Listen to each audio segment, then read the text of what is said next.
What exactly is dealer invoice pricing? How does it work, and how can you use it to negotiate the best deal on a new car? That's what we're going to find out. Welcome to Car Help Corner, where we help you, the consumer, master the process of car buying and car ownership. Some of the savvier, more well-researched car shoppers out there have probably heard of dealer invoice pricing, which is actually a pretty valuable tool to know about if you're trying to negotiate the best deal on a new car. In this video, we're going to talk about what dealer invoice pricing is, how it works, where you can find it, and how you can use it to negotiate the lowest possible price on your next new car purchase. So dealer invoice pricing is basically the dealer cost or wholesale price on a new car. This is the price that the dealership is paying for the car when it enters their showroom without any profit markup at all. Now you can see how this could be a very valuable car buying tool, because if you know what the dealer cost is relative to that car's MSRP or retail price, you know exactly what the profit margin is for the dealership and therefore how much negotiating room you have when dealing with them.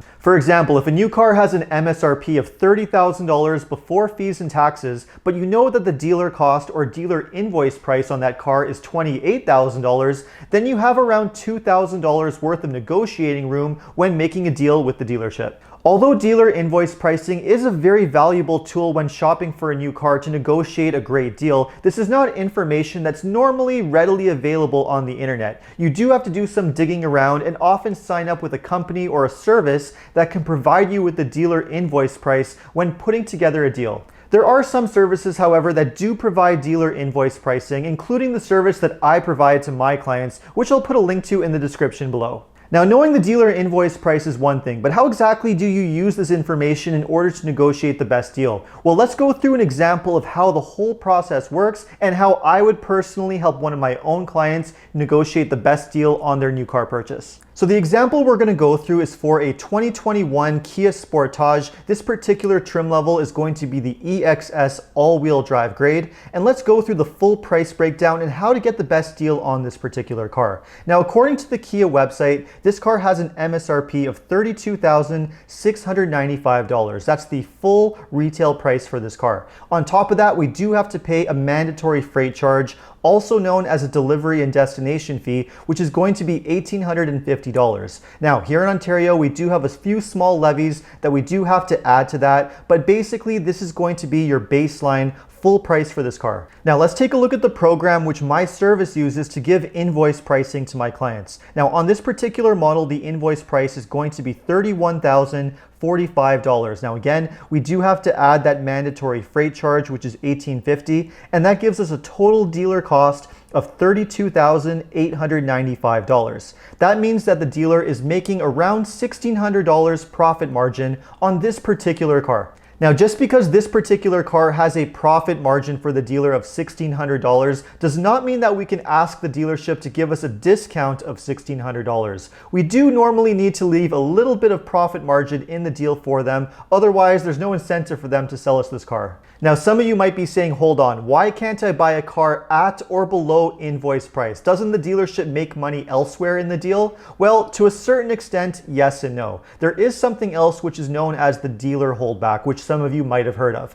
A holdback is basically a small portion of the dealer invoice price that the dealer makes when they sell the car. Holdback is normally between 1 to 3% of the invoice price. So for this particular car, the dealer holdback is probably around $700. Now, just because the dealership could be making an additional $700 when selling this car does not mean that they will sell you the car at invoice price. For one thing, the holdback is not a guarantee. It's usually conditional upon selling a certain amount of cars each month. So if the dealership does not make their quota for car sales, they might not necessarily get their holdback, so they cannot rely on that alone for their profit margin. In order to make this deal happen, we do need to add a small profit markup to the invoice price to make this a fair deal for everyone. So let's say we add $500 to that invoice price. That way, there's a good discount in it for the buyer, and there's a little bit of money to be made in it for the dealership. So if we add a $500 profit markup to our base invoice price, which was $32,895, we now have a new adjusted total of $33,395, which leaves us with around an $1,100 dealer discount from the regular MSRP of the car.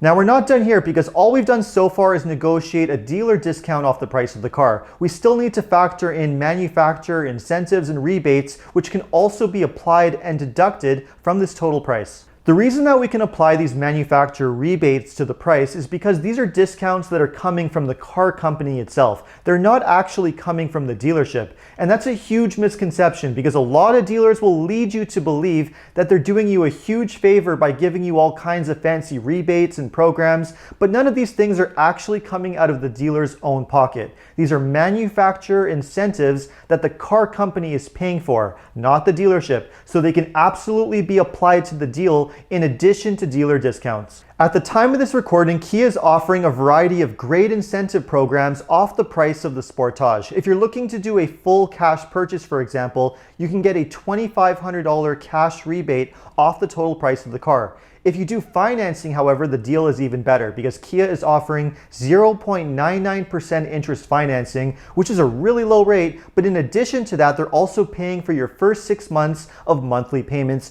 adding up to an additional total value of up to around $4,300, depending on the trim level. So between these two options, there's no question. Financing definitely makes the most sense because not only are you getting an additional discount, but you're also getting a really low interest rate, so the cost of borrowing is extremely low. Now, these aren't the only rebates that Kia is offering. There are additional rebates available depending on what you might be eligible for. For example, Kia offers a loyalty program, a military rebate, and a grad rebate, which can give you additional discounts as well. So let's say that you're a recent university graduate. In that case, you are eligible for an additional $500 rebate off the price of the car.